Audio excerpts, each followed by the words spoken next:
উনি সভাপতি দেখে যে উনি রেহাই পাবে তা তো না। ছাত্র দলের যে মেইন সভাপতি উনি বিচার করে দিয়ে যাওয়ার পর তো ঝামেলাটা এখানেই শেষ হয়ে যাওয়ার কথা ছিল, কিন্তু ওরা শেষ না করে ওরা উল্টা মারতে আসছে যারা প্রতিবাদ করছে। তো আমাদের দেশে কি এরকমভাবে অন্যায় চলতেই থাকবে, আর যারা প্রতিবাদ করবে তাদেরকে কি মারা যেতে হবে? এটার জন্য তো সুষ্ঠু বিচার অবশ্যই চাই, সে যেই হোক।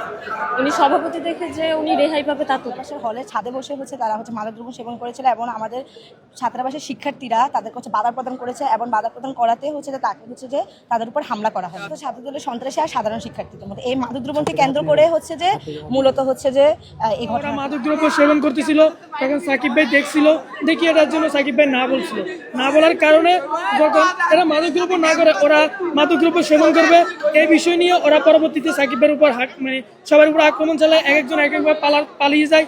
ওরা সাকিব ভাই সামনে পড়ছে, সাকিব ভাইকে হাত তুলে এবং লাঠিচার্জ করে ওকে মারা হয় এবং এখানে একজন না তিনজন আহত হয়েছে, তার মধ্যে সাকিব ভাই মারা গেছে।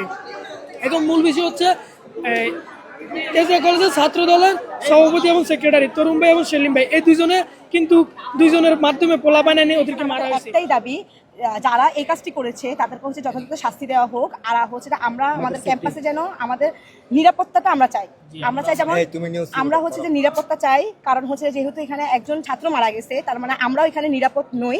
তাই সর্বপ্রথম আমরা আমাদের নিরাপত্তাটা চাই। 150 থেকে 200 মানুষ ওই ছাত্র ক্যাম্পাসে ঢুকে, ছাত্রবাসে ঢুকে এই সাকিব বাধা দেওয়ার কারণে সাকিবকে এলোপাতারি যেরকম ভাবে পারছে, যেরকম ভাবে ইচ্ছা হয়েছে ওরকম ভাবে নির্যাতন করছে।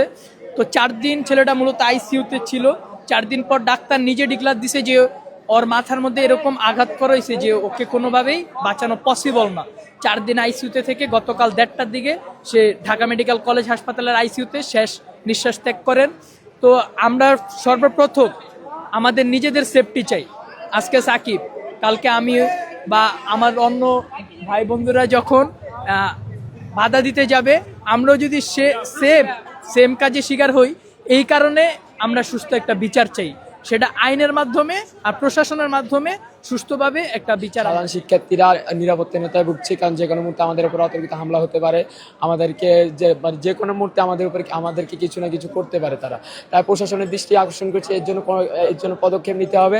ছাত্র যে তরুণ সেলিম মূল আসামি যারা, তাদেরকে আটক করতে হবে, তাদের বিরুদ্ধে পদক্ষেপ নিতে হবে। কারণ আমরা সাধারণ শিক্ষার্থীরা একটাই দাবি, একটাই দফা, আমরা তরুণ সেলিমের মূল আসামি যারা, তাদের ফাঁসি চাচ্ছি আমরা। এর সাথে যারা এই ঝামেলাটা নিয়ে অলরেডি একবার বিচার হওয়ার পর ছাত্র দলের যে মেইন সভাপতি উনি বিচার করে দিয়ে যাওয়ার পর তো ঝামেলাটা এখানেই শেষ হয়ে যাওয়ার কথা ছিল, কিন্তু ওরা শেষ না করে ওরা উল্টা মারতে আসছে যারা প্রতিবাদ করছে।